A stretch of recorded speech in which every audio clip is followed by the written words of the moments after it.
Welcome to Catholic Life as we spotlight ordinary people with extraordinary faith. I am Dina Dale, your host, and I'm very excited to reintroduce and introduce you to the Mercedarian sisters that serve here in the Diocese of Baton Rouge. So Mother Rosario, wait, I'm going to get this right too, is the Regional Superior. Right. You earned that title and were gifted it as well.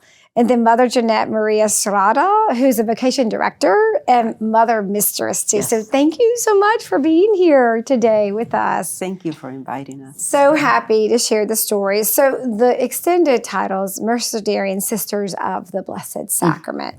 And I love the charism that I found on the website, Evangelization with Mary in the Light of the Eucharist. So devotion to Eucharist and devotion to the Blessed Mother. Exactly. That pretty much kind of encapsulates your charisms and your mission. So yes, for us, the Holy Eucharist is everything. And Yeah. our whole horarium revolves around the Eucharist and the adoration of Jesus in the Eucharist. But in order to adore the Jesus in the Eucharist, you need to learn that from our Mother Mary. Right, She is the perfect adorer. Yeah, I just did just for Easter, doing just this meditations on the Blessed Mother, and especially at the foot of the cross, but also going back to the Incarnation, the birth of Jesus. So it's such a beautiful, she's such a light for us, an eternal light for us to shine upon her Son and for us to follow. So let's talk about your vocation story first. So Mother Rosario, do you want to kind of let us know how you got to be where you are today? Well, yes. I had to go back some years. Not too many. Well, I was in the school with our sisters. Okay. And we were having religion. It was in the religion class. We had a sister that was from Colombia. And she came in, put all the chairs around, and she said, well, we are going to listen to some music today, and we are going to talk about it. So, okay. So she started with some songs about a fisherman. And of course, then it was Jesus and allow yourself to be caught in another life. So I listened to those words and kind of made sense. I said, and then at the end she said, well, if any of you is interested or would like to know more about it or join us, you can talk to me after class and all that.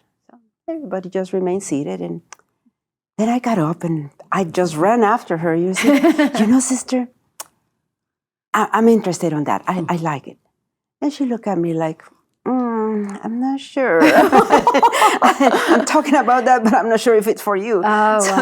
So she said, well, yes, but you need to finish your study. Well, yes, I will finish. But you need to have permission from your parents. Oh, they will let me. That should not be a problem. And you need this and that and that. And I said, yeah, I'll get everything. Wait, how old were you? I was 16. Okay, yeah. Close to 17. Okay. Yeah, I was going to be 17. So I said, well, yes. But when I came home and I started talking about that, I was in my first year of was bilingual secretary and an accountant. So my mom said, oh, no. What do you mean by that? Are you leaving? What you like is to be with other people. Maybe you want to be in a boarding school. Maybe. Yeah. And I said, no, I just, what the sisters are doing, I like to do. Yeah. So it was chaos at that time. Wow. Yeah. She told my father, and my father, oh no, and nobody's going to help her because supposedly you needed some help, some money to enter. So nobody's going to give her anything. Nobody's going to help. No. And she needs to finish because if she doesn't want to stay there, then afterwards she's going to not have any career or anything. Right.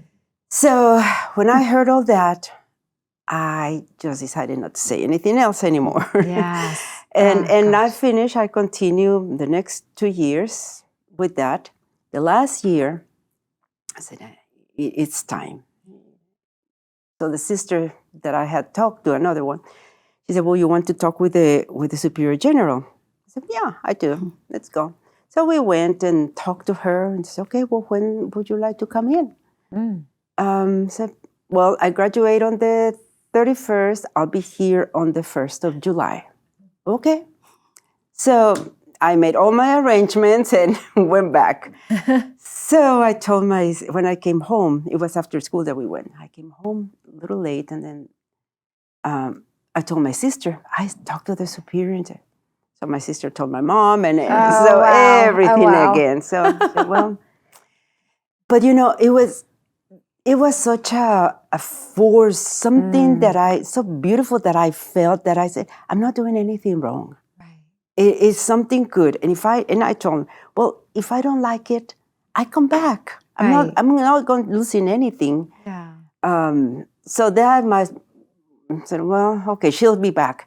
But so at the end, my mother took me to the sister, and she told her, well, she doesn't like to do this, she doesn't like to do that, see how she dressed, she doesn't like to go to church, she doesn't like to pray, she doesn't, everything I didn't like.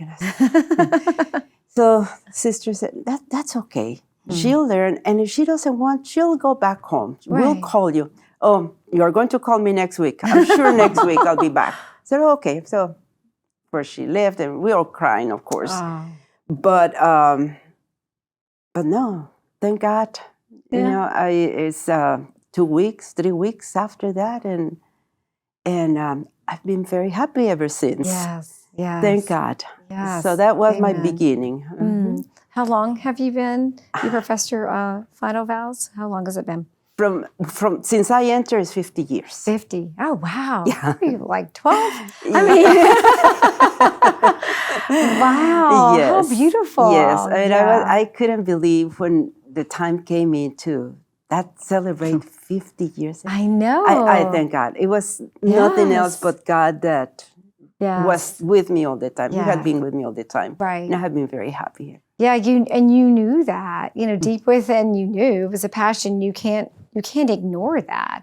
I couldn't. No, I couldn't. Even though everybody was against. Yeah. I was just with this, but it's something good. Right. Yeah. And I know I'm going to make it. I know I'm going to do it. Yeah. And but God gave me the strength to go forward step by step, and until I stay there. Yes. Yeah. Until I got I passed the doors and said, I'm here. I'm here. Oh my gosh, that's beautiful. Yes. Yes. Yes. Thank you for your yes too. Yes. So much more to add to that too. So Mother Jeanette. Yes. Yeah. We went to the same school. Oh, you did? For some years apart. Well, even though some years apart. Some years apart. We were in the same school. Oh, wow. Instituto Renacimiento in Mexico City. So in my case, well, I have to say how God has a sense of humor. Mother mentioned that the sister said, oh, but it was not for you because she was a troublemaker. And I can say that because I was another troublemaker. So I was not in the list of favorite students in the school. No. We were both in the Is this a prerequisite? They had a black list in the office. So that's where they had me. Oh my goodness. Yes. So there's so much in this story. Very surprising. So in my case, also I have had my bad encounters with the sisters, with our sisters. I was a rebellious teenager and very opinionated. And so unfortunately, I always did something that I'm not proud of, but I skipped classes. Oh, yes. So I was one of those that skipped classes because I was bored and all that. But in one of these times, we were about to get caught by the sister that was in charge of high school. So we ran to the chapel. And thinking, okay, if she comes, we have a great need and we need to pray. So we just ran to the chapel. And that's exactly where Jesus got me. By then, I had been dating since I was 12. So I'm the youngest in my family. Yeah. So you're always a little bit more precautious when you're the youngest because you want to copy everything that your siblings do. Yeah. So I was there. I was 16 years old. And I am in the chapel. And then one of the sisters that is with a group of girls praying, she reads from the Bible, John 15:16, that you have not chosen me, I have chosen you to go. And so all I heard was, I have chosen you. That's all I heard in my ears. And it was such an experience. I was not a devoted girl or anything. I just like to go to parties and to dance. and to have my boyfriend. And then when I heard that, all I could think in my mind is that I have chosen you to be a sister. That's all I could think in my mind. And I was so scared. I was going to say. I said like, no. So I remember telling Jesus, please, no, Jesus, no, please, no. And I began to cry. So my classmates, my friends that were with me, it's like, why is she crying? So I just said, just leave me alone, just go.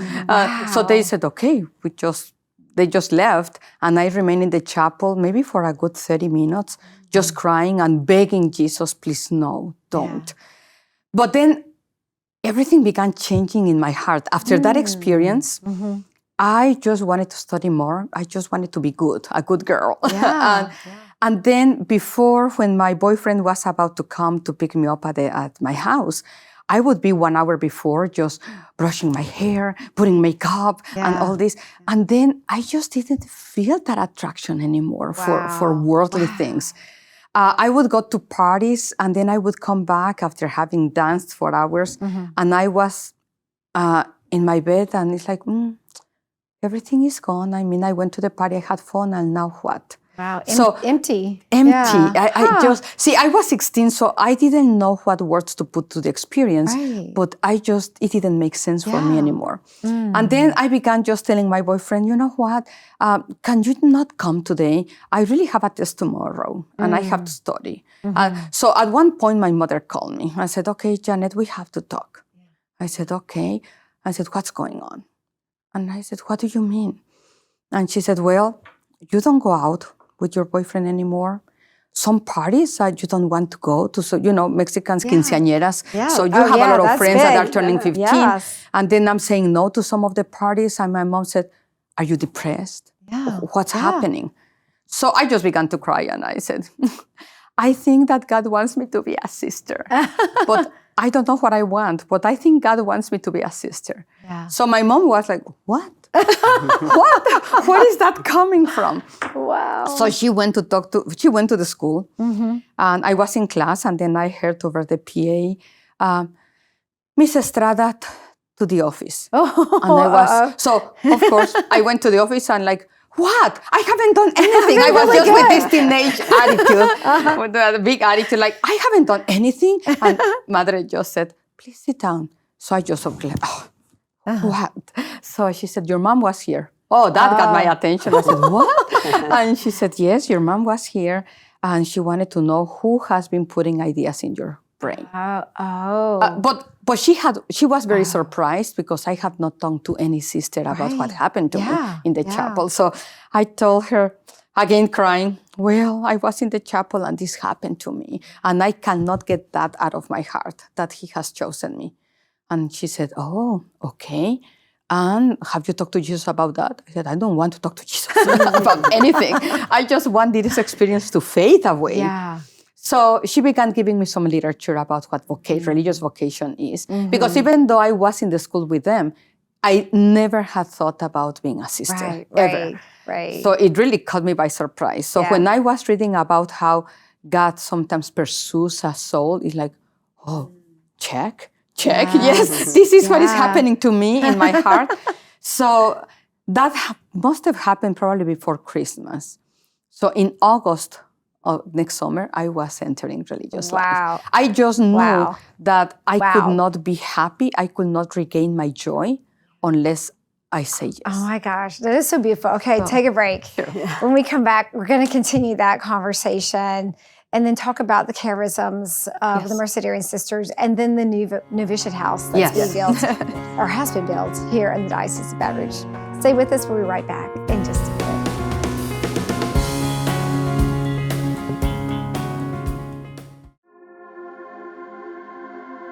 Buying local products should be about freshness, and that's what we do here at River Road Coffees. We get our coffee on the shelf within about a week, and maximum, it comes off the shelf in 3 months. We don't even think our competitors get it on the shelf in 3 months.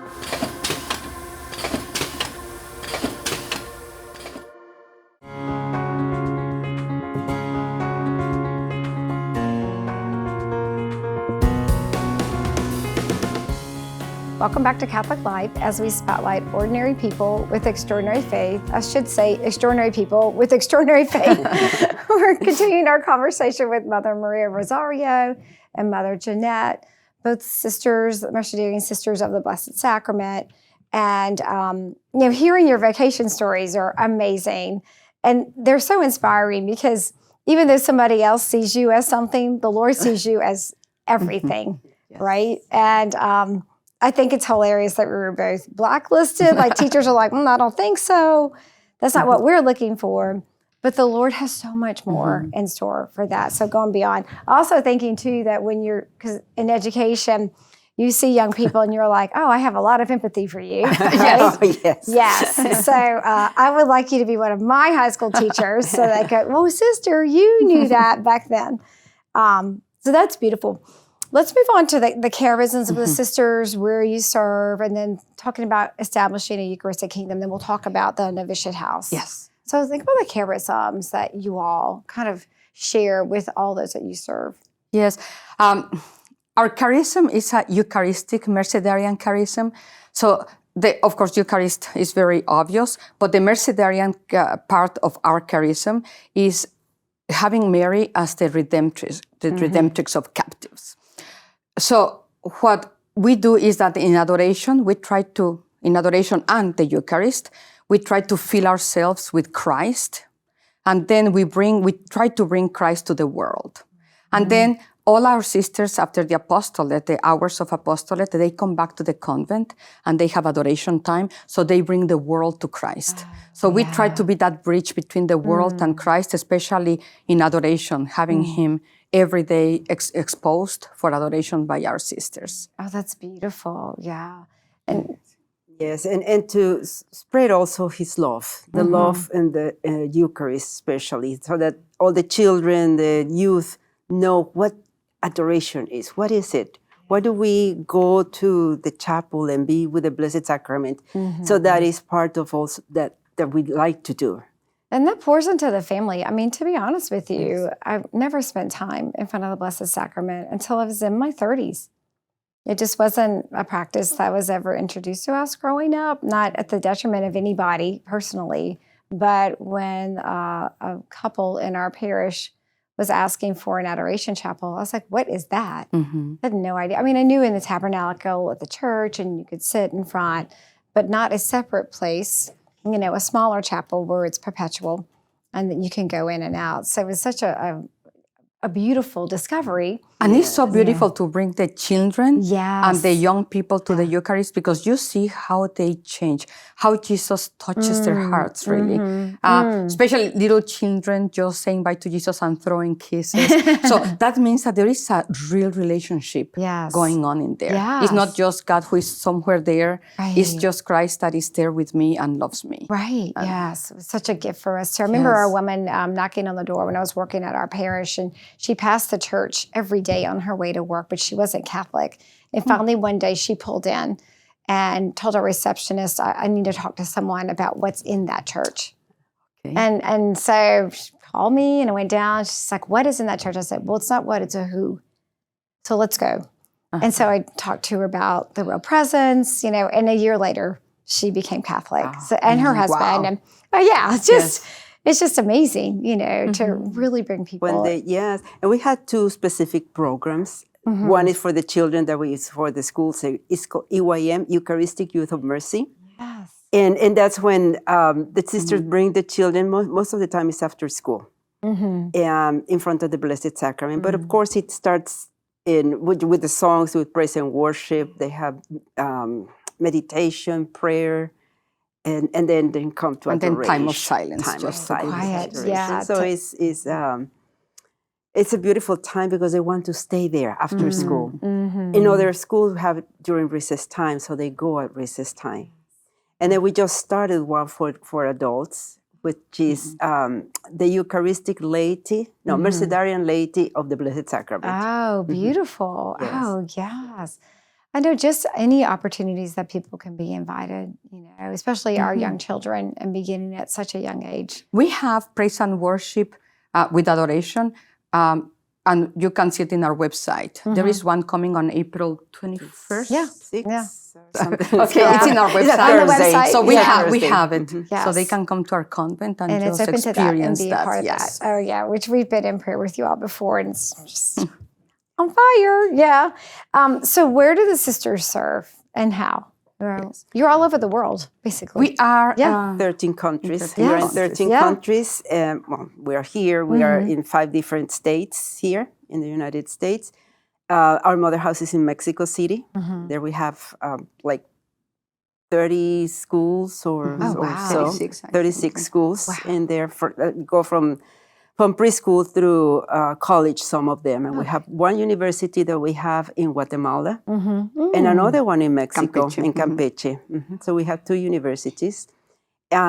So we have them in Mozambique also, Africa, yes. Wow. Spain, Italy. Then in Latin America, we have in El Salvador, Guatemala, Costa Rica, Cuba, Colombia, Chile, Venezuela, Wow. and Honduras. It's the last one that we... And schools are prominently where Yes, you all serve. some of them are education. missions, like in Mozambique. But still, even in a mission, you have to teach them to read, and Right, so yeah. it finishes up being a school. Yeah. Yes, So yes. primarily, do the sisters administer the schools as well as teach in the classrooms too? And then you have laity that teach the other subjects. Is Yes, that kinda both. like- But Wow. also in the States, we are also being youth ministers a lot. Oh, yeah. In high schools, Yeah, and like in the University of Florida, we have the sisters serving there. We have been invited sometimes to LSU. Yes, And yes. in high schools, we are here, and in some elementary schools, just as youth ministers. Yes, not just but as youth As ministers. youth ministers. A lot of people avoid youth ministry. It's really funny, but I'm like, oh, that's the heart, of just the energy and the passion and the openness, to receive the Lord. So when I think about establishing, which is your apostolate, the Eucharistic kingdom of Christ, I'm thinking like the Lord for all over, for everyone. How do you see that happening? What are the fruits of that? I think one of the fruits of Eucharistic adoration is just the building of communities, because we get bonded in something that is so strong as it is the Eucharist. So that is, and our community is very family oriented, within the community and outside the community, just to welcome people. And of course, when we welcome people, normally it's to meals, because a meal is very Eucharistic. Yes, yes. So I don't know if you want to add something else. Yeah. Yeah, we have family oriented. That's what many people like also. So we do that also in the classroom with our children and wherever we are, because we have that. Yes. We have that. We want other families to be part of our family too, and join us in whatever activity we have. Now we need the lay people also to be with us, to support in mutual relationship. Yes. It's yes. needed. And that's very easy to do. It's so the joy is what I see whenever I'm with the sisters. Yeah, just there's a radiance of joy and a beautiful sense of peace. And that's what I've personally experienced over the many years that I've been able to, go to the community and be a part of prayer there, or events, or when we host events. I always love to bring people to Cypress Springs Mercedarian Prayer Center. Also, part of the Eucharistic kingdom is the liturgy. Yes. So we try that our liturgy, the liturgy of the hours, the masses, that they are well done. Yes. So people can experience a good liturgy and feel the presence of God strongly through and that. bring that out into the world. Okay, let's talk about the novitiate house. This is so exciting. So where was it before and why was it moved to the Diocese of Baton Rouge? It was in Cleveland. We started in Cleveland, and how we started, we didn't know. I mean, God. Yes. He has a plan, because we were in the school, elementary school, and we said, but how do we talk with young adults, or what do we do? So we started with pizza with the sisters. Pizza. Sometimes we had hot dogs, but every time was pizza with the sisters. So maybe 1 or 2 girls came in and visit with us, and so little by little we started with that. And we had, what do we have? They asked us in Mexico. They said, well, you need to come here. If you want vocations, you need to come during the summer and work for that. And we thought, we don't have much summer.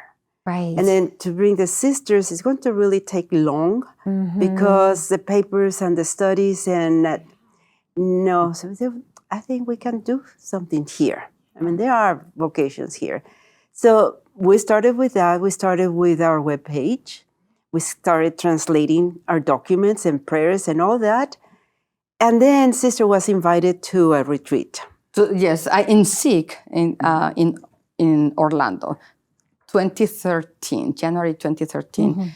The University of Florida, we're going to have a fire retreat, and they needed a speaker. Okay. So they invited me. Wow. Okay. So I attended that, and vocations began coming. Right now we have 10 Catholic gators in our community. Wow. It just began. So, of course, we outgrew the convent in Cleveland. Yes. And then we are moving now. Well, we moved already, the formation house to here, Baton Rouge. And May 4th, whomever wants to accompany us, we are going to have the blessing of the new building for formation. That's beautiful. And it's open to everyone. Yeah, Everyone who May likes to 4th, join. 2024. May 4th. Yes. We start with Mass at 10:30. Okay. Oh, that's wonderful. I'm so excited. And you're the vocations director. Yes. All right. So what do you get to do?